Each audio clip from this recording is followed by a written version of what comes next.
to the first episode of Hospitality Divas by Raj Hospitality and Wanderlust, the leading travel magazine.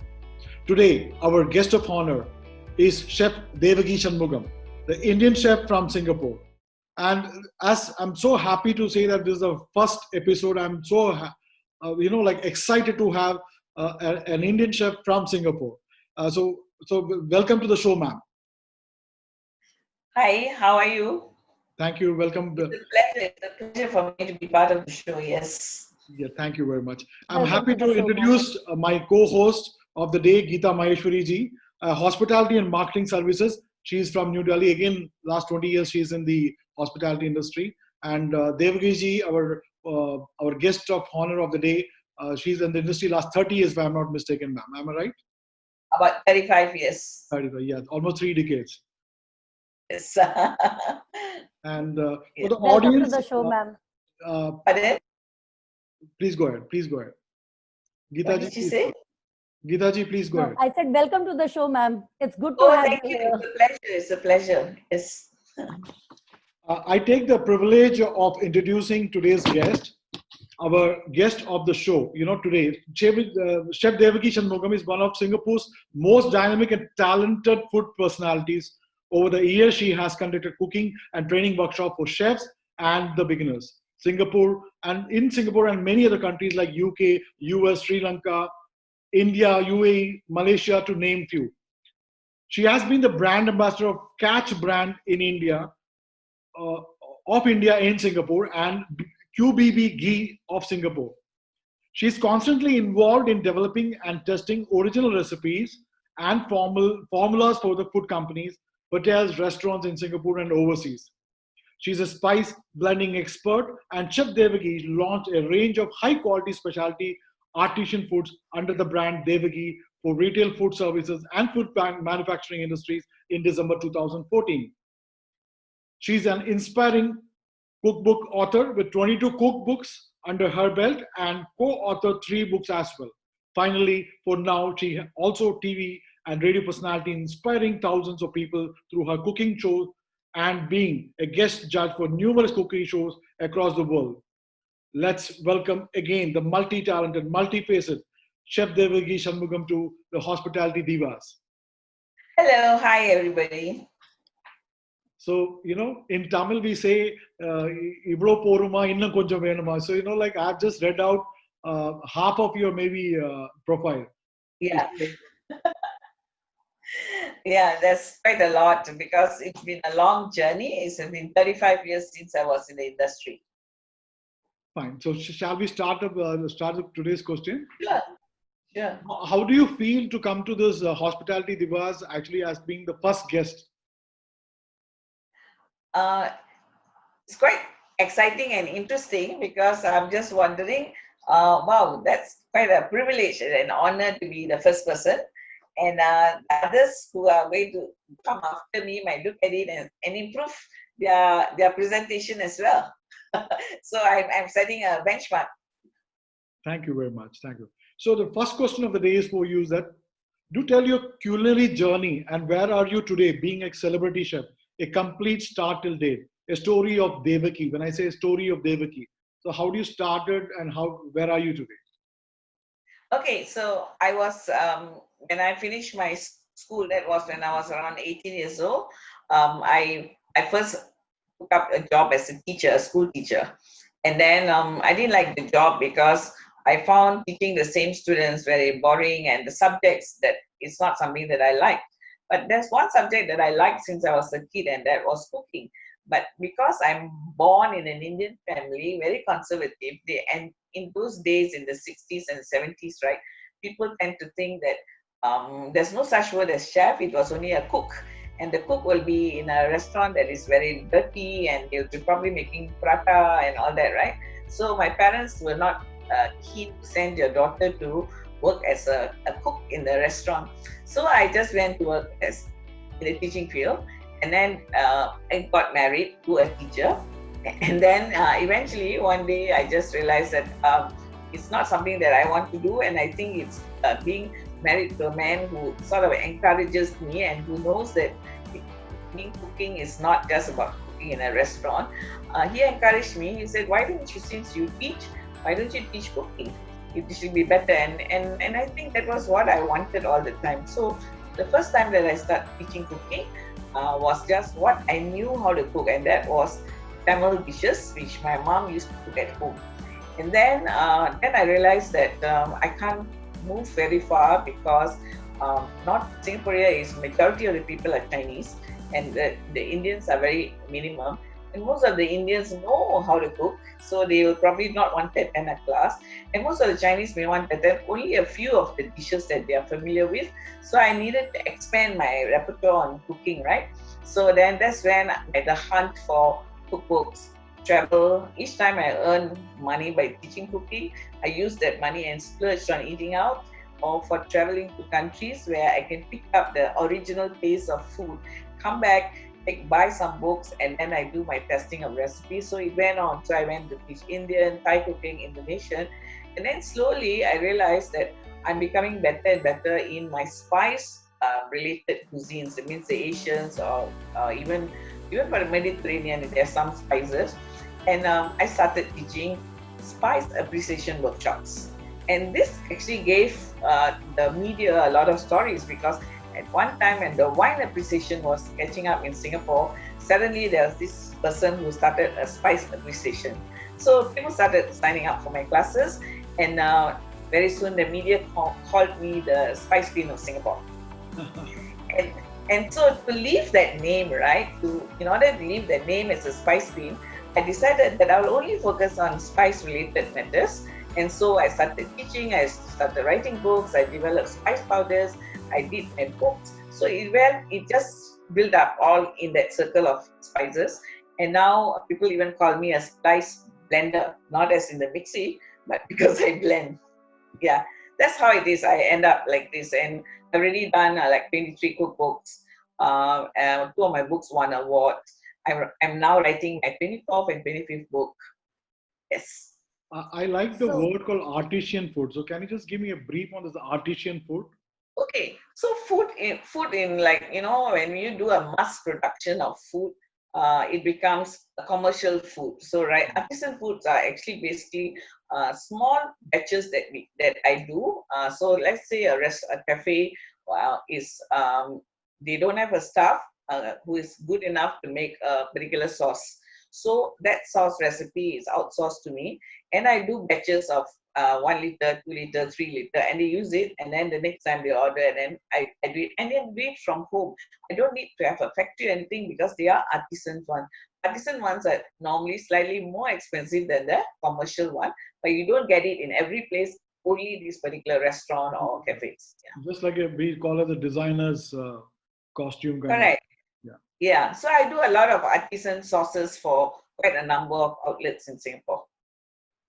Geeta ji? okay. Yeah.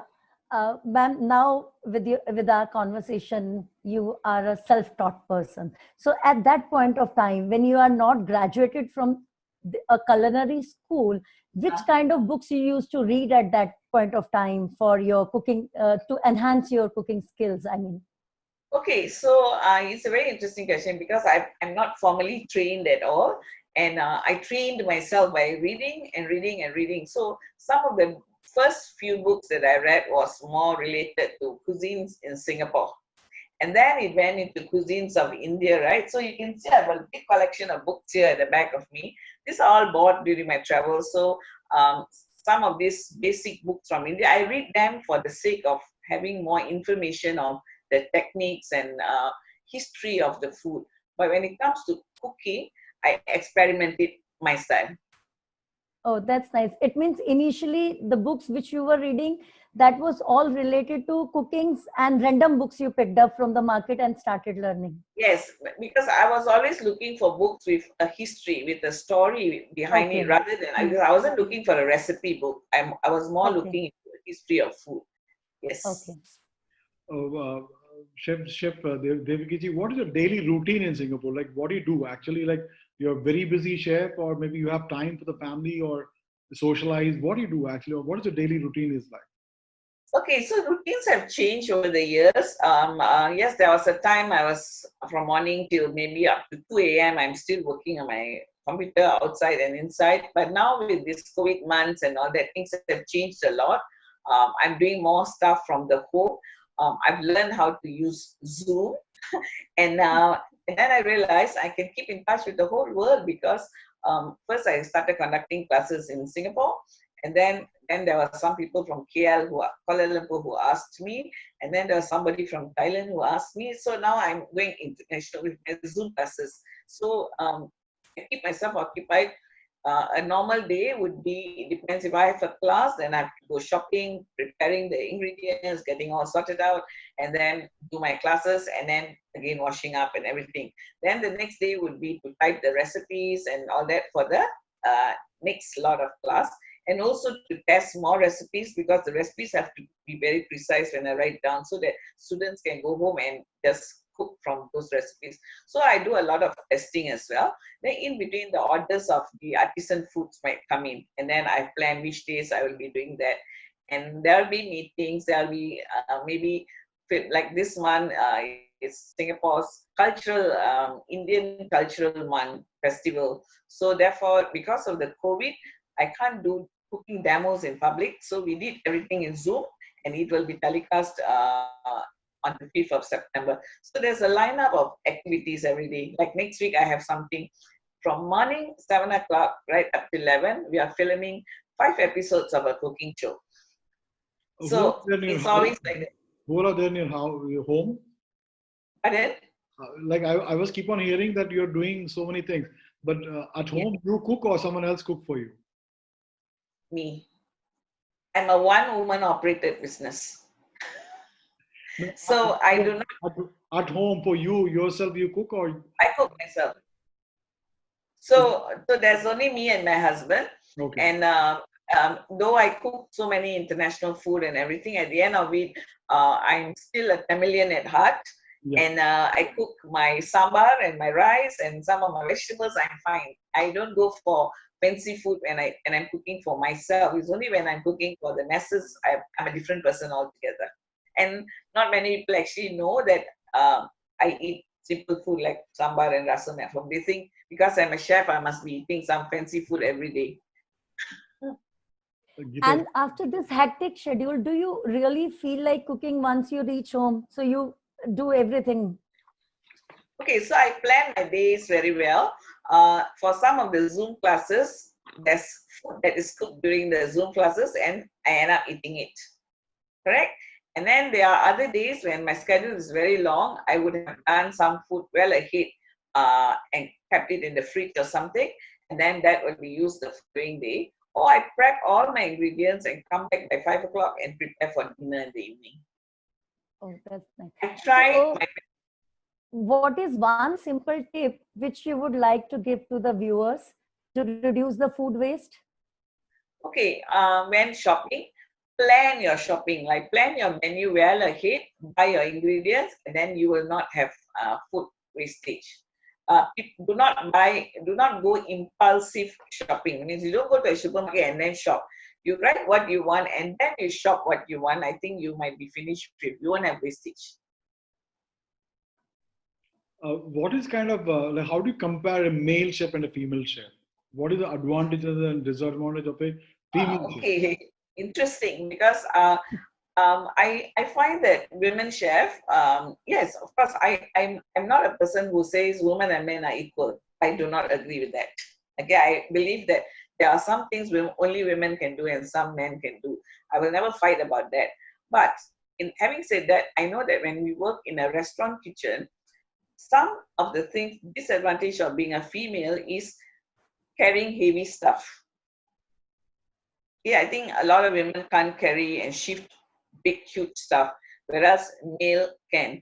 And in the kitchen, there don't tend to be a lot of females. There might be 1 or 2 females and then predominantly all male. And there's always a gang, a female gang and a male gang. And within the female gang, 2 of them may not talk well because they may have another clique system there. But all the males will gang up and they will go for a smoke and they will chat about these women.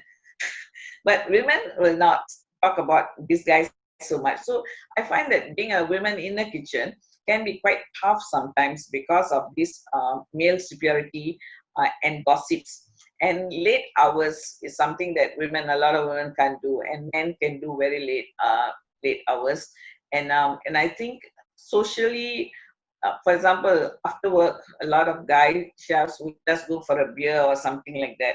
But a lot of women will not join them. So therefore, to be sociable with their whole gang, right, of chefs is a little bit difficult, because I myself have found such things happening to me as well. Like for sometimes 1.5 years, I was a consultant in a chain of restaurant in Dubai, and I find that every Friday is a holiday, and every chef would want to go for a dinner and dine and wine and beer, and I will never go because I need to come back and talk to my family members, via Skype and this and that, because women tend to have more responsibilities like that.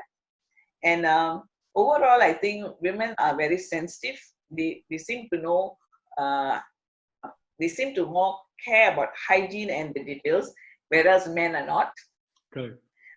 They don't go very much into details of everything. You might just throw a pot, but the women will put it gently. So this kind of differences. That's Yes. true. So, as an empowered woman of the industry, what motivates you to be a chef? And what suggestions would you like to give to the budding female chefs for their career? Okay, what motivates me is something, I'm not sure the others will laugh at me. I would like to see people smiling when they eat my food. That motivates me, because when I present someone and they say, wow, you should see the eyes in ecstasy, you see their mouth, the whole face is captured by me. Like that's the way people thank me. I mean, I feel happy, motivated. What I want to tell budding chefs is cook with passion, but cook remembering that you are actually responsible for the health of the other person. So try to use healthy ingredients. Try not to use all the chemicals and all the stuff, and sort of entice people. Give them real food, and I think people will be nourished. For me, that's nourishment is so important. Okay. I just would like to understand that now people keep talking about the latest food systems and all that. In today's food system, I'm 3 decades in the industry, you are 3 decades in the industry. If there is some changes to be done today as far as the food industry is concerned, or maybe the cuisine is concerned, what do you think that you would like to change? I think I would stop all the commercially prepared sauces, the use of commercially prepared stuff, and each chef should go into making the sauce from basic in the kitchen, rather than throwing in pre-mixes into the pot. Absolutely. I tell you that I am preparing productions for cafes and all that, yes. But you see, it's a small production and it's very homely production. But those premixes that come from in retort packs and this and vacuum packs, I find that many of them have got chemicals, high salt, high monosodium glutamate, high fat. So I think this actually make people sick.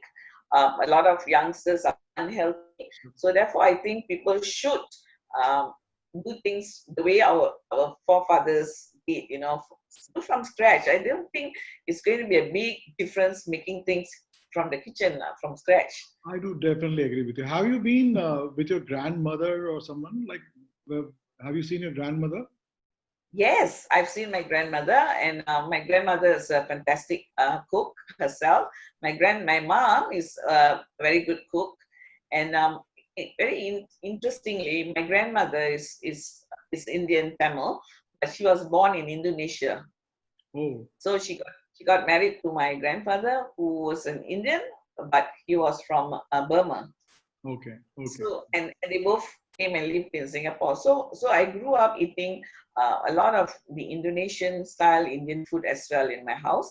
And being Singaporeans, I'm also exposed to a lot of Chinese food and Malay food, and therefore we grew up with knowledge of different ingredients apart from just Indian ingredients. Yes.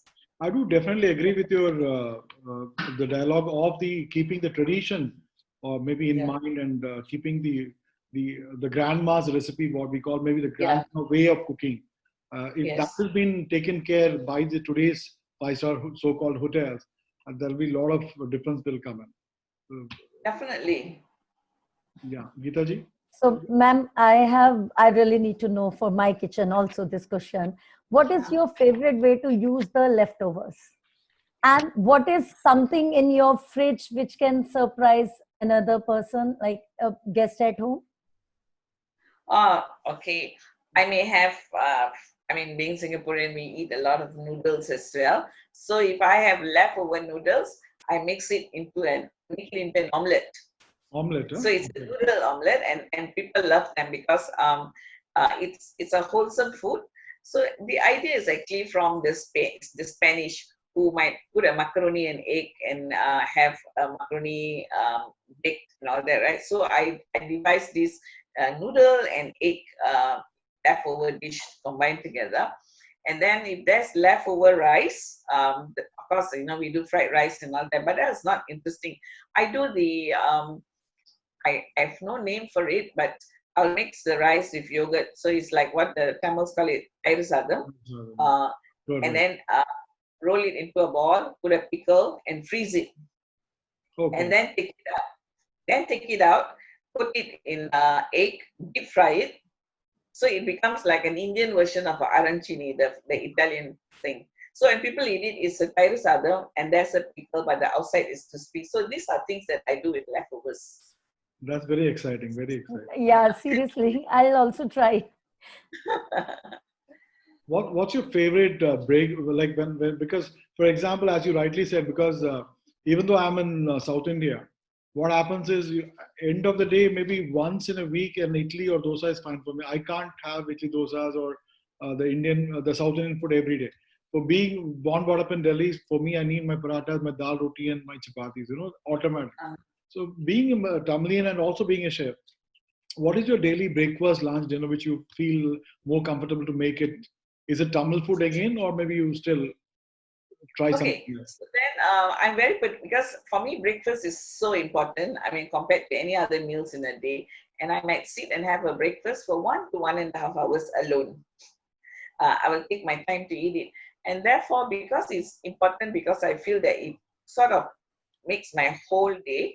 So I plan my breakfast well. Most of the time, either I will have a multi-grain kind of bread with many levels of fillings inside, like vegetables and all that, or I will do the simplest way, that would be a ragi dosa. Okay. Okay, like a ragi dosa. So I will experiment. Today would be ragi dosa, then 2 days later it will be buckwheat dosa, another day will be millet. So I will, as long as it's some healthy element, I will make good dosa, and I will have it with salsas, like fresh tomato salsa instead of blending it and all that. And I'm happy with that. That's my breakfast. It's so nice, so nice. And I like the way you said, because 1.5 hours you spend on breakfast, because Breakfast. I spend 5 minutes, like I run, because what at next I can do something like that. I just have taken out of the box a question is that I've seen today's kids actually, they're very busy while having a food. They want a TV, or maybe they're still allowed to have a phone in one hand, and they enjoy the food. Maybe it takes 1 or 1.5 hours. So what do you want to tell those kids? Not only kids, maybe even the teenagers. So what do you want to tell them about while having the food? First, I feel very angry with the parents for allowing such a thing to happen, because I grew up in a family where when we are, I know at that time we don't have phones and everything, but then whatever we have, we will have to stop it. And at dinner time, we all sit together and we eat, and we will discuss what happened in school. And we will communicate. And that's the time my father will scold the brother or scold me, or, whatever it is, we can openly share. But these days, since they are all looking at all their different gadgets, what is happening is food assimilation is not done correctly. Correct. Because what you eat has to be visual, and it has to be with feeling. Then only you can have sustenance and health. This is my total belief. And that's the reason why those days people the Indians would sit down on the floor and eat the food, because it is total exercise plus inhaling the smell of the food and all that is enjoyed. But while you are watching a TV, you don't even smell your food. You just eat without feeling. And you are doing injustice to the person who cooked it. because the person who cooked it spent a lot of time, a lot of love and emotions to cook it, and you just look at something, it's an insult for the other person as well. So I feel that people should do away with gadgets and spend about 1 hour at least of quality time when they are eating food. I do agree. I Okay. do agree.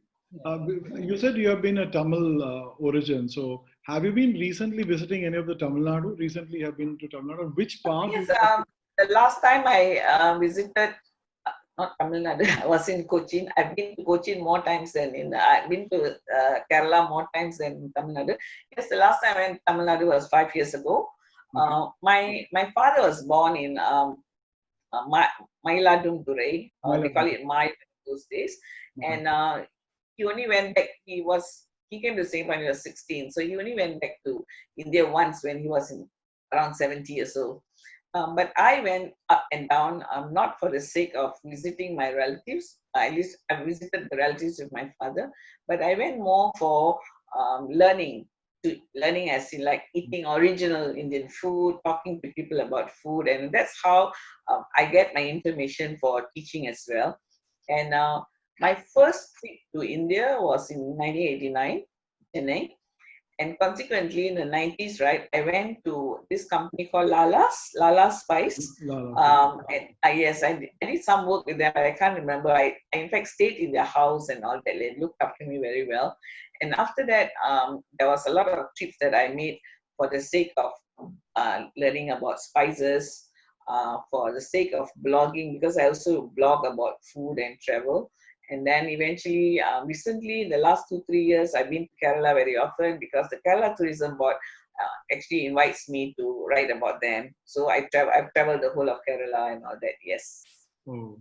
I go mainly to understand about food and to eat and to talk to people, yeah, the locals, yeah. You have tasted this Chettinad cuisine because being in Tamil Nadu, have you been to the Chettinad? Yes, I've been to Chettinad and stayed there, I think, about a week. Did some research as well, and I plan to go back there again to do another part of my research because my next book is on regional Indian cuisine.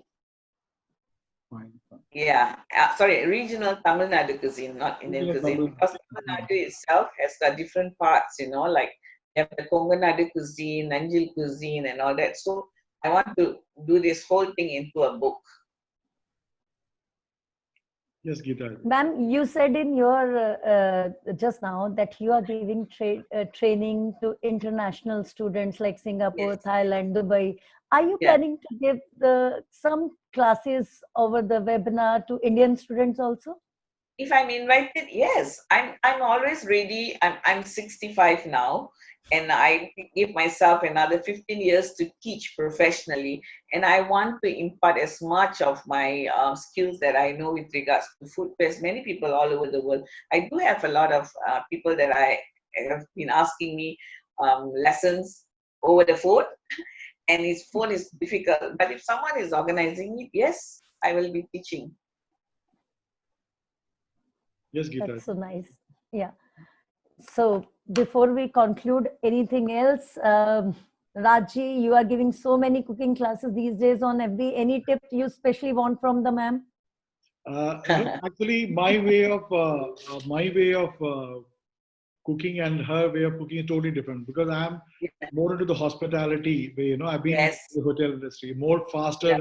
So she's more into getting into the depth and such things. I think there's a lot of difference between me and her. But because I should always respect, because I am 54 and she's 65, I should always respect the seniority. Secondly, because I'm so happy that she's also Tamilian, I'm also Tamilian, so that kind of love and affection will be always there.